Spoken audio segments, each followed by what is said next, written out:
하나님이 상대하지 않는 사람이 있다. 이런 말은 참 불편한 말입니다. 근데 성경을 보면 하나님이 피하시는 것 같이 상대를 안 하시는 사람들이 있습니다. 분명 성경은 또 다른 면에서 하나님은 사랑이라고 말합니다.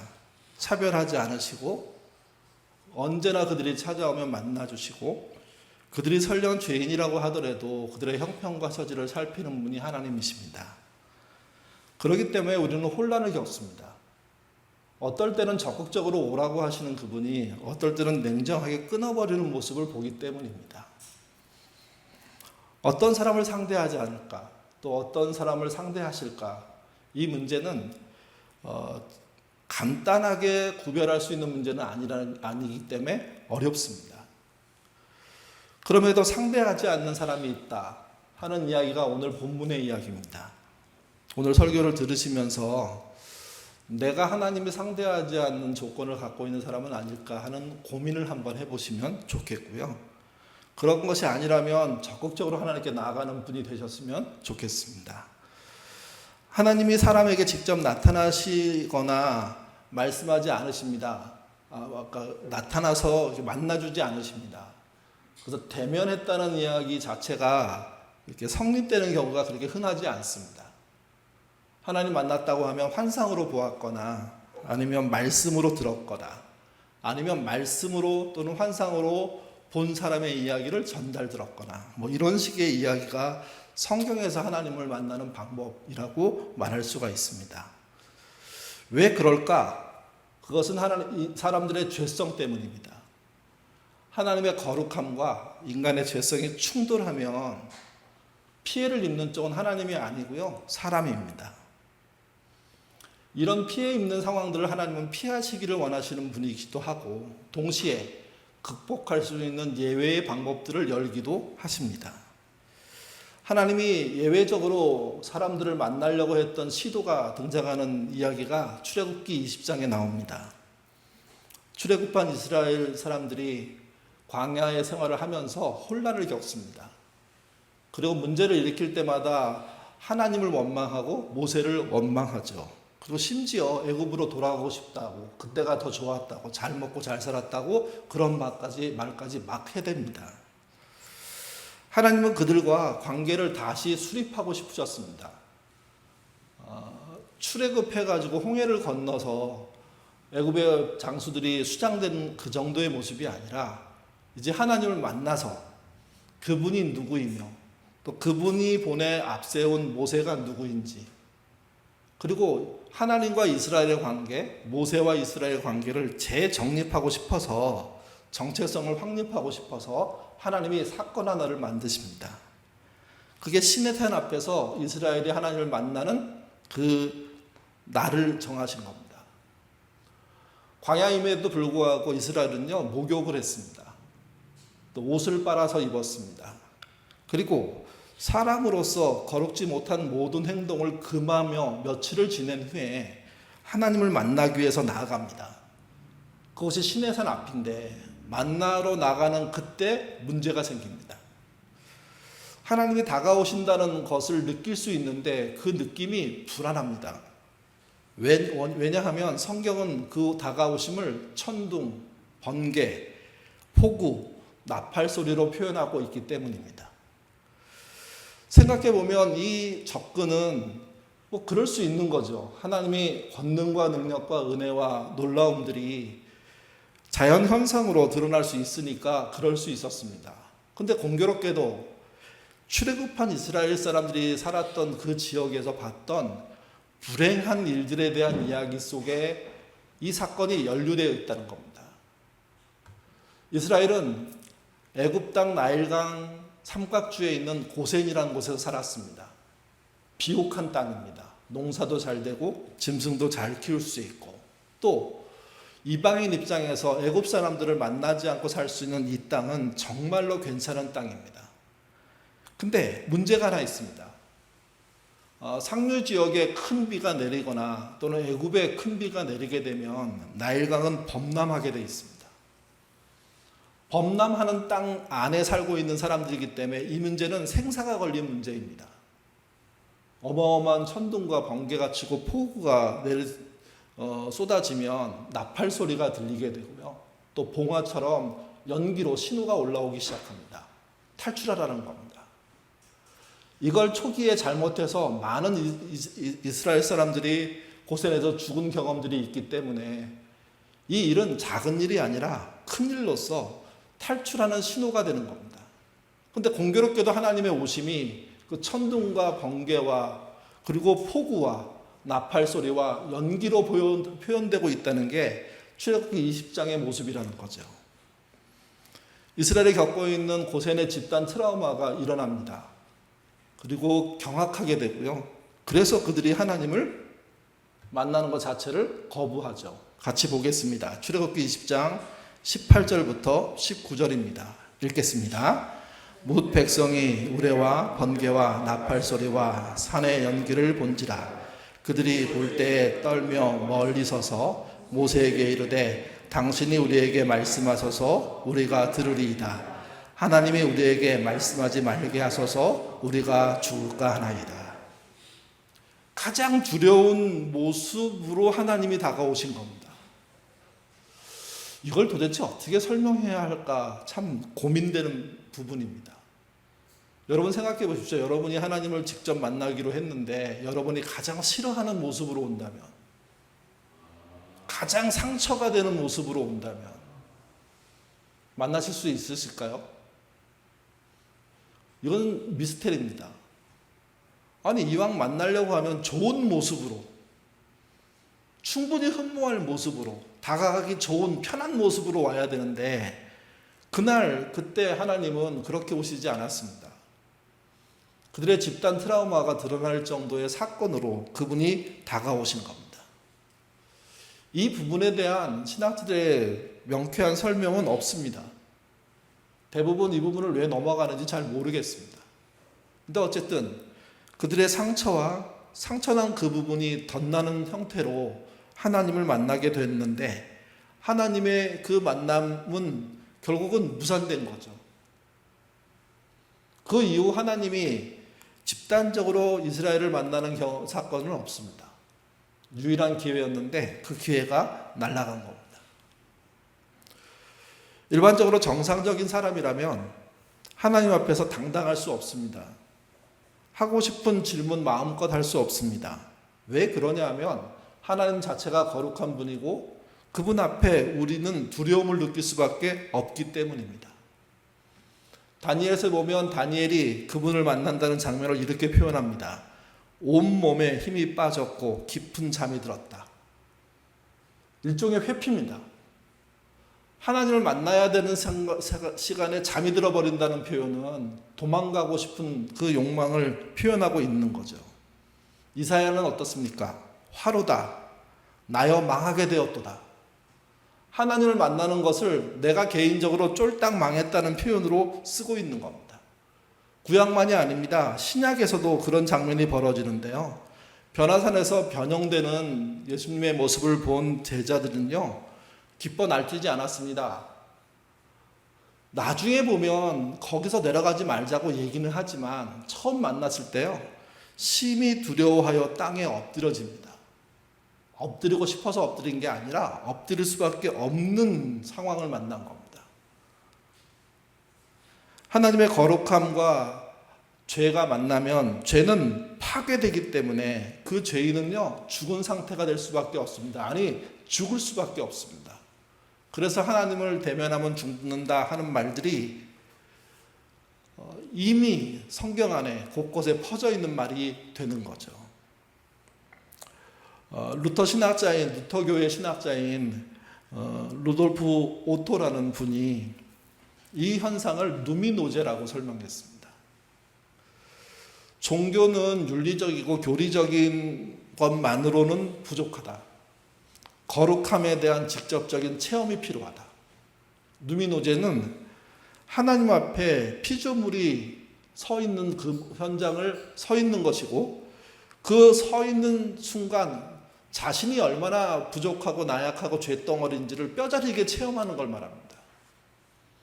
경배란 말이 두렵고 떨림인데 아무것도 아닌 존재가 하나님 앞에 서 있구나 하는 두려움과 떨림을 느끼는 것을 누미노지라고 합니다. 그러니까 하나님을 만나면 그렇게 된다는 거죠. 예외 없이. 그러니 사람들 중에 하나님을 만났더니 너무나 포근하고 사랑스럽고 따뜻하고 하는 건 순전히 심리적인 자기 치유에 의해서 일어난 일이지 하나님을 대면해서 일어난 일이 아니라는 겁니다. 하나님 만나는 건 쉬운 게 아닙니다. 즐거운 일이 아닙니다. 두렵고 떨리고 무서운 일입니다. 공포와 전율이 있는 일입니다. 근데 그런 하나님을 당당하게 만나겠다고 나서는 사람들이 있는데 그들이 오늘 본문에 등장합니다. 같이 보시죠. 14장 1절부터 3절 말씀입니다. 같이 읽겠습니다. 이스라엘의 장로 두어 사람이 나와 내 앞에 앉으니 여호와의 말씀이 내게 임하여 이르시되 인자야, 이 사람들이 자기 우상을 마음에 들이며 죄악의 걸림돌을 자기 앞에 두었으니 그들이 내게 묻기를 내가 조금 여기 등장하는 이스라엘의 두어 장로라는 사람들은 바벨론 포로로 잡혀가면서 포로 생활을 하고 있는 장로로 보입니다. 어쩌면 이들은 대표일 수가 있습니다. 이들이 누구인지 주석을 찾아봤는데요. 박윤성 교수는 이들을 뭐라고 얘기했냐면 형식적인 종교인일 거다라고 추측을 했고요. 다니엘 블록이라는 그 에스겔서의 아주 주석 대가는 혼합주의적인 태도를 가진 자다. 그러니까 이제 바벨론의 신앙과 이스라엘의 신앙을 섞으려고 하는 사람들이다 하고 얘기를 하고요. 매튜 헨리는 뭐 다 아시는 분이죠. 영적 간음자다고 얘기합니다. 찰스 스펄전은 설교에서 뭐라고 얘기했냐면 걸림돌을 가슴에 품은 자들이다. 그 정상은 아니라는 겁니다. 그렇기 때문에 하나님 앞에 나온 거죠. 하나님은 그 둘을 조금도 용납하지 않으십니다. 그들은 질문하기 위해서 나왔습니다. 근데 여러분 그 본문 어디에도 그들이 질문한 내용이 무엇인지 알 수가 없습니다. 질문을 했겠죠. 하나님이 들으셨겠죠. 그러나 성경의 저자들은 과감하게 생략해버렸습니다. 왜 그러냐면 그들은 잘못된 생각과 잘못된 믿음과 확신을 가지고 지금 하나님 앞에 나름 따지겠다고 나온 겁니다. 당시 고대인의 생각으로 신은 민족의 신이고 전쟁은 신끼리의 전쟁입니다. 전쟁에서 졌다는 것은 상대방 신이 신에 의해서 자기의 신들이 졌다는 표현이 되는 겁니다. 하나님 신이 졌기 때문에 자기들이 진 것이기 때문에 자기들의 책임이기보다는 신의 책임으로 돌리고 싶은데 어느 날 에스겔이 하나님을 만났다. 그분이 소식을 전한다고 하니 그러면 내가 하나님을 만나서 한번 따져봐야 되겠다 하는 태도로 찾아온 겁니다. 그랬더니 하나님이 그들을 만나시면 어떤 일이 벌어질까요? 질문이고 뭐고 전에 일단 그들의 자신의 범죄와 잘못된 삶 때문에 목숨을 부지할 수 있을지 없을지도 불분명합니다. 그렇기 때문에 하나님은 아마 안 만나시는 것 같아요. 그리고 채널을 바꾸십니다. 에스겔을 통해서 그들을 대면하겠다고. 그러니까 그들은 하나님을 보는 것이 아니라 에스겔의 말을 통해서 하나님이 어떤 생각을 하고 계시는지를 알게 되는 겁니다. 이 사건을 통해서 몇 가지 생각해 볼 게 있습니다. 하나님이 피하시는 사람이 있다는 겁니다. 하나님이 왜 사람을 피할까요? 피할 이유가 없죠. 본문의 이야기로 따진다면 하나님이 그들을 만나면 그들에게 큰 변고가 생기기 때문에 하나님이 피하시는 겁니다. 누구를 위한 겁니까? 하나님 당신을 위한 것이기도 하지만 그들을 위한 겁니다. 그렇기 때문에 일종의 하나님이 피했다는 이야기는 그들이 잘못 살고 악한 존재라는 이야기도 되지만 동시에 하나님은 그들에게도 은혜를 주고 싶다 하는 그런 의미도 됩니다. 이런 일이 우리에게는 없을까요? 신약의 하나님은 사랑이시고 그 다음에 평화를 원하시며 그리고 모든 일에 손해보시고 대속하는 분이기 때문에 우리는 너무도 쉽게 하나님을 만만하게 봅니다. 그리고 내가 하나님 앞에 나가서 뭐라고 하면 하나님은 찍소리 못하고 듣는 분이라고까지 표현하는 교우들도 많이 있습니다. 저는 그 당당함이 너무 위험하다고 생각합니다. 어딜 감히 하나님 앞에 나와서 자기 하고 싶은 말 마음대로 하고 심지어 거짓말을 하고 비방을 하고 심지어 세상을 혼탁하게 살고 돌아와서는 회개조차 하지 않는 마음 상태로 하나님께 따지듯 말하는 그 신자가 신자일까요? 그들이 기도한다면 하나님은 그 기도를 들으실까요? 다른 사람을 비방한 입술로 하나님께 자기 필요를 간구한다면 하나님은 응답하실까요? 다른 사람을 세상에서 함정에 빠뜨리고 그 사람 것을 빼앗아서 살면서 하나님 앞에 나와서는 자기의 승리를 얘기하고 승리를 보장해달라고 말하면 하나님이 따라가실까요? 그렇지가 않다는 겁니다. 오늘 본문에 두어 장로라고 표현된 그런 사람들은 지금도 존재합니다. 다만 지금 하나님은 그들을 직접 대하고 계시지 않는 겁니다. 은혜일 수 있습니다. 회개한다면. 그러나 회개치 않고 더 뻔뻔해진다면 그는 스스로 무덤을 파게 되는 겁니다. 자신의 상태가 어떤지 돌아보지 않고 하나님께 나오는 자들은 스스로 무덤을 파는 것과 똑같습니다. 또 그분 앞에 나와서 자신이 원하는 것을 합당한지 정직한지 살펴보지도 않고 요구하는 것은요, 그야말로 자신을 해하는 일이기 때문에 조심하셔야 됩니다. 이 본문에 등장하는 두어 장로라고 표현된 그 분들은 그런 상태에 있지만 하나님이 참으심을 말미암아 생명이 유지되고 있다는 자체를 모르고 있는 사람들입니다. 하나님의 두어 장로에게 하나님께 두어 장로가 질문하겠다고 찾아왔는데 본문 어디에도 그들이 질문한 내용이 없습니다. 앞에서 말씀드렸지만 그들은 아마 따지러 왔었을 겁니다. 바벨론 신에게 진 여호와 하나님, 당신에게 우리의 모든 회복의 책임이 있지 않냐? 그걸 지켜라. 아마 그런 얘기를 하는 것 같습니다. 하려고 했던 것 같습니다. 질문이 나오지 않지만 하나님의 답은 나옵니다. 왜 그러냐면 하나님은 모든 걸 꿰뚫어 보시기 때문입니다. 그리고 그 답은 1절부터 11절 사이에 두 개로 나누어서 나옵니다. 첫 번째가 하나님의 심판입니다. 우상의 수요대로 보응하시겠다는 게 첫 번째 답인데요. 4절 말씀 같이 읽겠습니다. 그런즉 너는 그들에게 말하여 이르리라. 나 주 여호와가 말하노라. 이스라엘 족속 중에 그 우상을 마음에 들이며 죄악의 걸림돌을 자기 앞에 두고 선지자에게로 가는 모든 자에게 나 여호와가 그 우상의 수요대로 보응하리니. 이 말로 지금의 본문의 이스라엘 사람들을 상태를 유추할 수 있는 건 뭐냐면 포로로 간 그들이 여호와 하나님을 믿고 있지는 않았다는 겁니다. 누구를 믿기 시작했냐면 바벨론의 신들을 믿기 시작한 겁니다. 아니 믿은 지 오래된 겁니다. 적어도 5년, 6년의 시간이 흐른 겁니다. 하나님은 그걸 알고 계셨습니다. 그들이 여호와 하나님은 죽었다고 생각했고 바벨의 신들은 살아있는 존재라고 생각하고 믿고 따르고 이미 순종하고 집에 그런 우상을 수요대로라는 것은 한두 개가 아니라 여러 개를 갖고 있는 상태라는 표현을 하고 있는 겁니다. 근데 하나님이 살아나셨다고 찾아오셨다고 하니 그 하나님도 만나보겠다고 나온 거죠. 하나님을 진짜 믿었다면 우상을 내던지고 그리고 하나님 앞에 나와서 제대로 회개하는 시간을 가져야 하는데 그런 모습은 어디도 찾아볼 수가 없습니다.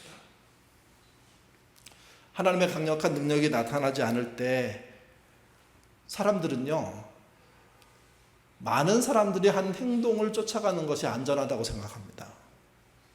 대다수가 하고 있으니까 그게 문제가 없다는 거죠. 이걸 어려운 말로 편승 효과라고 합니다. 남들도 다 하는데 뭐 어때? 다수가 원하니까 이게 정의야. 여러분, 다수가 원해서 하는 일이 정의로울까요? 그러지 않을 수 있습니다. 민주적인 교회를 하는 우리 입장에서 우리의 가장 큰 함정은요, 다수가 틀릴 때입니다. 틀린 소수의 선동을 받아서 다수가 따라갈 때입니다. 우리가 선거를 할 때마다 알게 되지만 어느 선거에서 보면 어떤 때는 정의가 좀 앞서가서 정의롭지 못한 사람들이 마지못해 따라가는 모습을 보여주는가 하면 어떤 때는 불의가 앞장서서 정의로운 자들이 불의를 따라가는 모습도 보여주죠. 이때 정의로운 자들이란 평상시 정의롭게 보이려고 했던 자들이지 정의로운 자들은 아니라는 겁니다. 그러니까 다시 말씀드려서 남들이 해서 쫓아가는 것이 민주주의의 꽃이라면 그러면 다 망하는 겁니다. 다 가기 때문에 옳은 일은 없습니다. 다 가기 때문에 틀릴 수는 있죠. 악할 수는 있죠. 이 편승 효과에 참여하지 않는 용기와 지혜를 공평과 정의로운 시선으로 가져야 되는 게 신자인 겁니다. 평균의 함정이란 말도 있습니다. 다들 가만히 있는데 왜 내가 뭘 해? 내가 왜 말을 해야 돼? 앞서가지도 않고 뒤처지도 않고 중간만 해. 제가 군대 갈 때 들은 말인데요. 군대 가보니까 그러면 편하더라고요. 일부러 열심히 뛰어서 1등 하지 말고 일부러 꼴등 해가지고 골탕 먹지 말고 중간 정도 서서 적절하게 묻어서 가면 별 탈 없이 군생활을 하게 된다는 겁니다. 그런데 그러면서 알게 되는 게 있습니다. 군 안에서 벌어지는 불의에 순응하고 심지어 동조자가 된다는 거죠.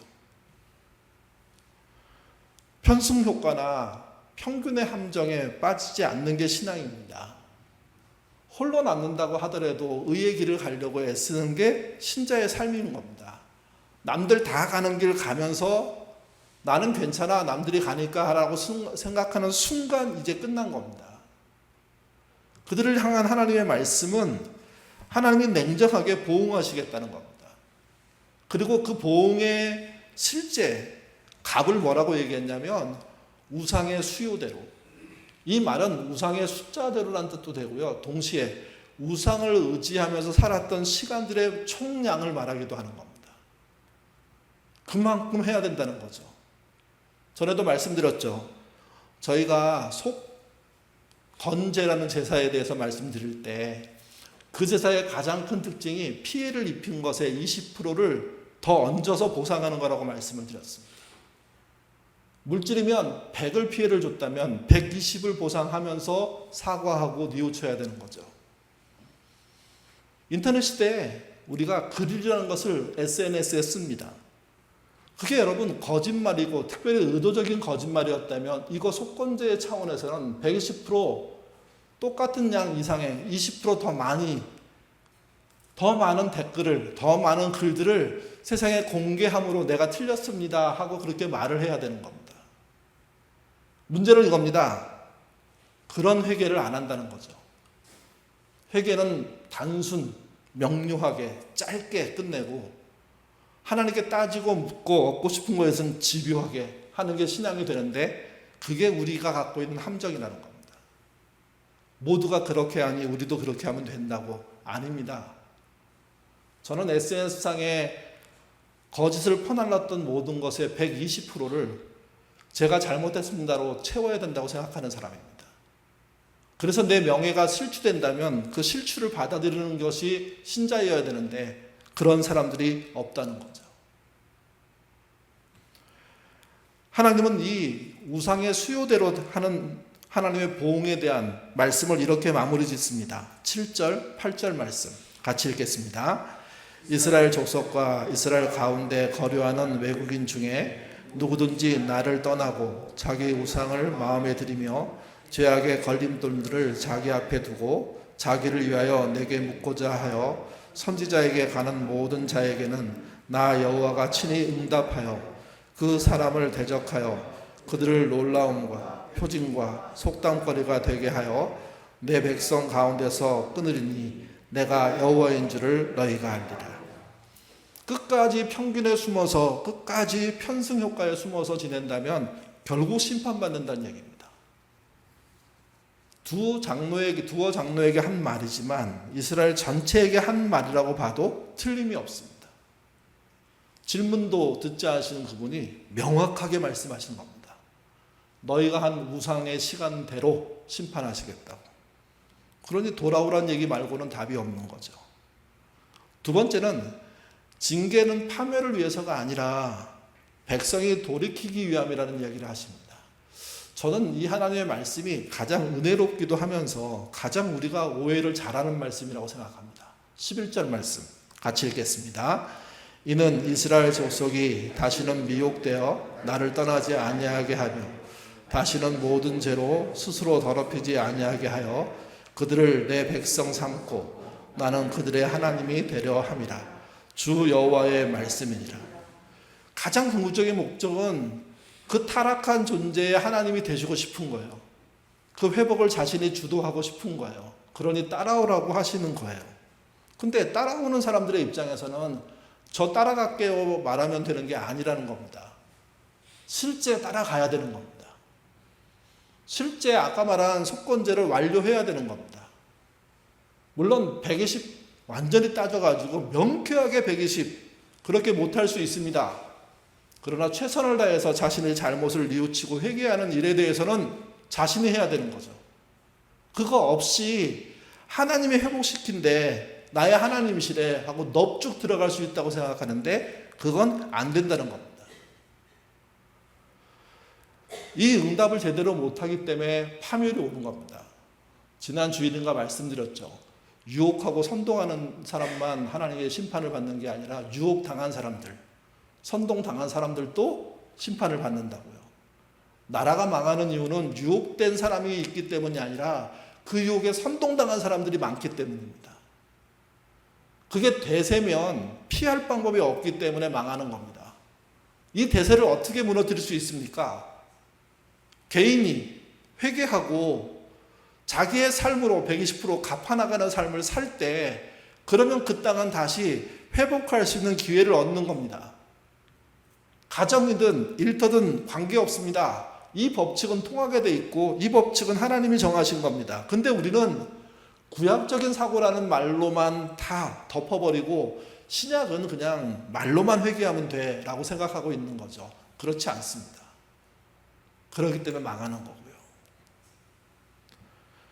세상 우상에게 빼앗긴 우리들의 마음을 진정한 언약 관계로 회복할 때 징계는 사랑의 징계가 되는 겁니다. 징계가 없다는 표현이 아니다. 그 징계를 통과해야 다 받아내야 다음에 은혜와 사랑과 회복이 존재한다는 거죠. 근데 그 안에서 여전히 하나님께 반발하고 여전히 사람들을 비방하고 우상과 돈을 섬기면서 하나님을 섬길 수 있다고 생각하는 것은 이미 파멸로 가고 있다는 표현이 되게 되는 겁니다. 이스라엘이 망한 이유가 그거라는 거죠. 그래서 주님은 자기에게 따지듯이 찾아온 두어 명의 장로들에게 두 가지를 명백하게 말씀하십니다. 우상의 수요대로 심판하시겠다는 것과 내가 이 심판을 말하는 것은 파멸을 만들기 위함이 아니라 회복하기 위함이다. 자신의 말을 드러냈고 이 말을 들은 사람들은 선택해야 됩니다. 자신의 시간 속에 있었던 우상을 놓고 회개해야 되고 그리고 하나님의 회복을 믿고 진짜 회개의 열매를 맺는 삶들을 살아야 되는 겁니다. 이스라엘은 살지 않아서 망했고 살지 않아서 포로 생활을 했다는 겁니다. 30년간 직업 현장을 누리면서 자수성가한 교인이 있었습니다. 스스로 생각해봐도 하나님의 복을 받았다고 생각했고요. 교회에서도 진짜 복을 제대로 많이 받은 사람이란 소문이 날 정도로 유명했습니다. 그는 항상 빠지지 않고 헌금은 물론이고 봉사는 물론이고 교회에서 일어난 일에 적극적으로 후원까지 하고 또 교회에서 하는 일에 참여해서 봉사활동을 열심히 했던 그런 분입니다. 그 교회가 성장하면서 교회를 건축하게 됐습니다. 그랬더니 이구동성으로 그분이 건축위원장 해야 된다고 해서 그분이 헌신하기로 한 거죠.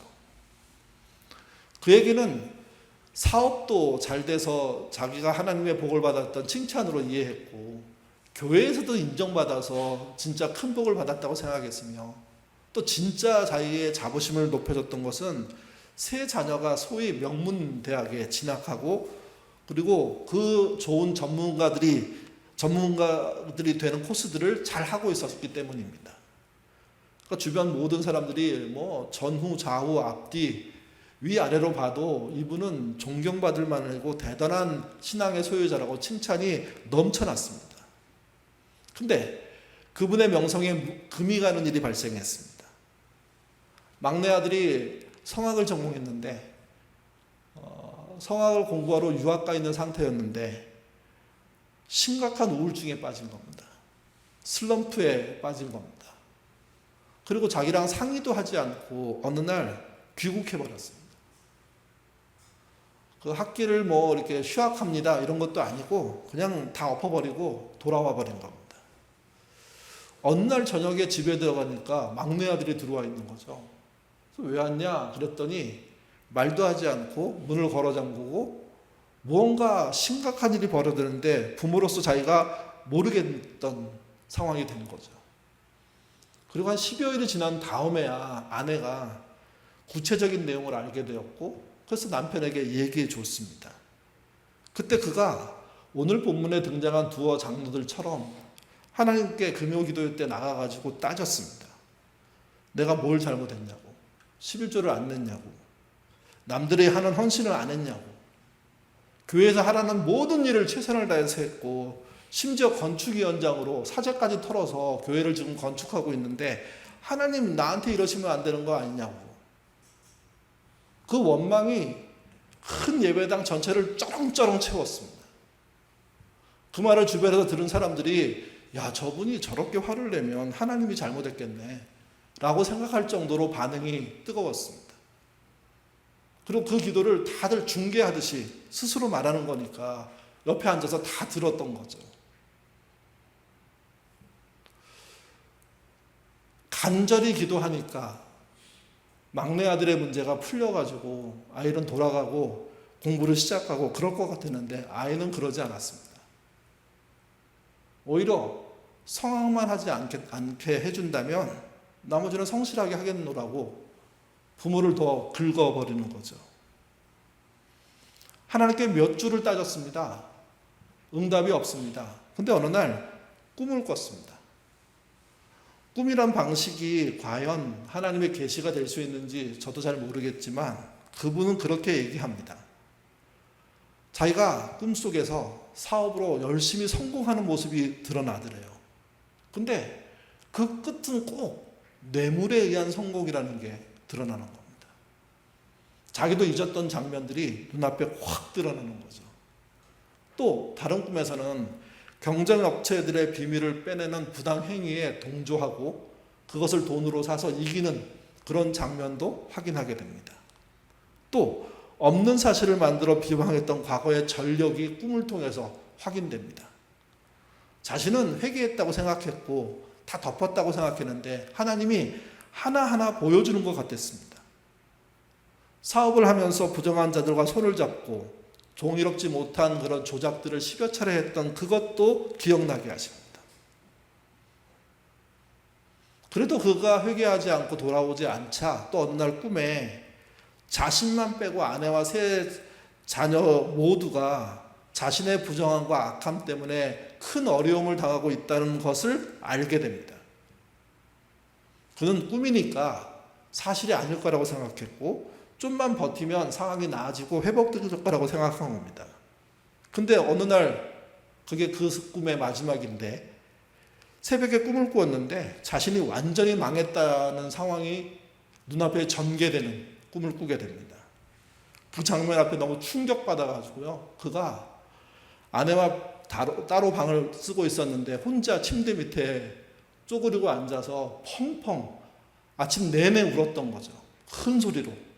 근데 놀라운 건 같은 아파트, 같은 집에 살고 있는 그 누구도 그 통곡 소리를 못 들었다는 겁니다. 그때서야 그는 이게 진짜 하나님이 말씀하시는 건도 모르겠다. 그리고 다시 그 꿈들을 복귀하기 시작하면서 보름 동안 꿈과 현실을 오고 가면서 비참한 자신에 대해서 알게 된 거죠. 자신이 잘 살아보려고 얼마나 험악하게 악랄하게 살아왔는지, 자기 때문에 얼마나 많은 사람들이 피해를 입었는지. 뒤늦게야 그 마음속에 진정한 회개가 터진 겁니다. 그리고 가장 크게 회개했던 게 무엇이냐면요. 아들이 돌아왔을 때 그걸 따지기 위해서 금요기도에 가서 쩌렁쩌렁 소리로 하나님께 따졌던 그것부터 회개를 시작했습니다. 그게 자신이 얼마나 교만해서 했던 일인지 뒤늦게 알았던 겁니다. 그 아버지는 막내 아들의 우울증을 인정했습니다. 함께 병원에 갔습니다. 치료하는 내내 기다렸고 또 같이 듣고 자기도 상담받고 자기도 치료받고 하는 과정들을 통해서 더 이상 이 아이의 문제로 보지 않고 자기의 문제로 볼 수 있는 시선이 열린 겁니다. 그렇게 해서 알게 된 게 아이가 정말 하고 싶지도 않은 자신이 교회 앞에 노래 잘하는 자녀 하나 갖고 싶다는 그 마음 때문에 움직인 그 아이의 학교 진학이 얼마나 자기에게 수치를 주는 일인지를 깨닫게 된 거죠. 이런 문제 하나하나를 되짚어 가면서 그가 회개했습니다. 회개란 입으로 한 게 아닙니다. 잘못한 자녀에게는 잘못했다고 얘기했고 피해를 입힌 사람에게는 피해를 복구하기 위해서 애썼고 그것이 안 되고 그 시간이 지난 30년 지나는 과정 속에서 돌아가신 분도 계실 거 아니에요. 그러면 그의 가족들을 찾아가는 일도 하고 그게 안 되니까 그런 건이 몇 개 있는 걸 본인이 아니까 그때 피해액을 어느 정도 산정해서요. 병원 한 곳에 기부하는 일도 그분이 진행하는 거 했다고 합니다. 자기의 우상을 하나하나 버리니까 자기가 제대로 보이더래요.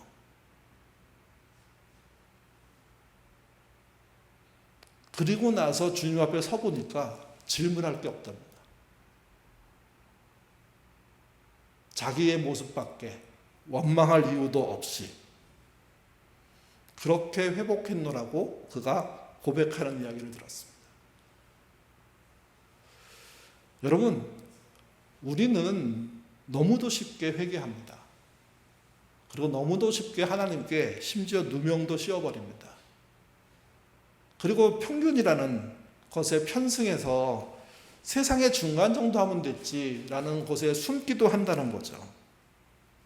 그렇기 때문에 이사야서 14장의 이야기는요, 먼 나라 이웃 나라 얘기가 아닙니다. 우리 얘기, 나의 얘기인 겁니다. 나는 혹시 하나님이 피하시는 분이 아닐까? 피하시는 사람이 아닐까 한번 생각해 보십시오. 그리고 내가 원하는 것은 합당한 것인지도 한번 생각해 보십시오.